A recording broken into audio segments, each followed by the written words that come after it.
Good afternoon and happy Halloween. My name is Jayla Hall. And I'm Britten. Saudi Arabia will allow women into sports stadiums as of next year. However, they will be seated in the so-called family section, an area separated from the male-only crowd. The term family is used by authorities to refer to the public spaces that may also accommodate women. This follows the historic lifting of the driving ban. The decision marks another steady step towards greater women's rights as the women already face strict gender segregation rules. The Crown Prince Mohammed bin Salman is said to be leading a major drive towards modernizing Saudi society in order to boost the economy. Imagine surfing beneath the northern lights. That's what Iceland's first professional surfer, Heide Logi, has just managed despite freezing temperatures.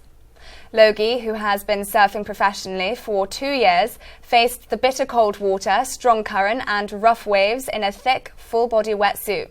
He said it's hard. The water doesn't freeze until it gets to -8 degrees because it is salt water, but I, for one, couldn't imagine getting into water so cold. The pro claims that the sport has helped immensely with his attention deficit hyperactivity disorder, also known as ADHD.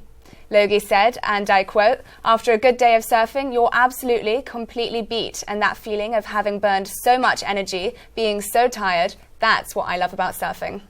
Major tech company Facebook will inform lawmakers today that they have found additional evidence estimating roughly 126 million Americans may have been exposed to content a Russian group posted more than 80,000 times on its service during and after the election.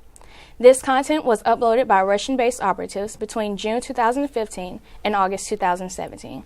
That estimate, which is equivalent to more than half of the total U.S. voting population, offers a new understanding of the scope of Russia's use of social media to meddle in the 2016 U.S. presidential election. A former campaign advisor to President Donald Trump has pleaded guilty to lying to the FBI about the timeline of his contact with Russians.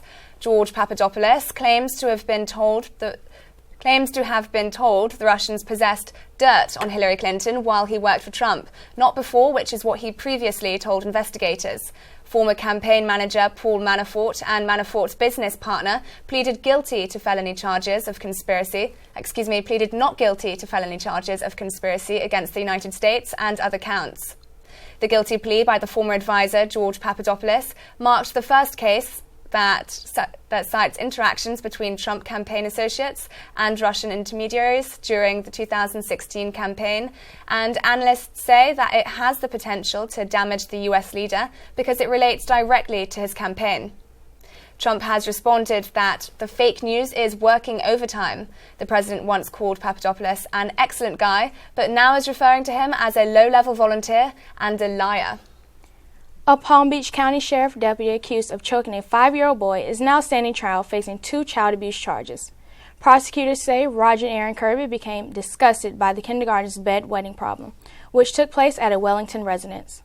Assistant State Attorney Chrisette Mixon told the jury that he choked him to the point he broke blood vessels in his face and caused hemorrhaging in his eyes. The boy has spent 3 days now at Palm West Hospital because of the injuries sustained. The 9-year-old victim is expected to testify today.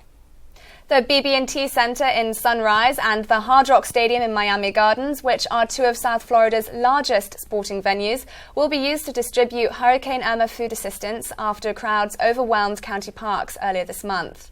The program, which will have sign-ups at these 2 locations on November 7th to the 9th, is a joint effort of the state and federal government. It will offer assistance to people who suffered damage and income loss during Hurricane Irma, but don't usually get food stamps.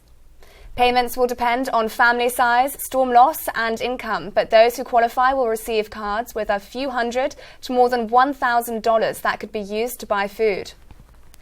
Thanks for tuning in to today's show. For more news, be sure to pick up the iPulse newspaper from around campus or check us out online. Please follow us on all our social media accounts, Twitter, Instagram, and Facebook.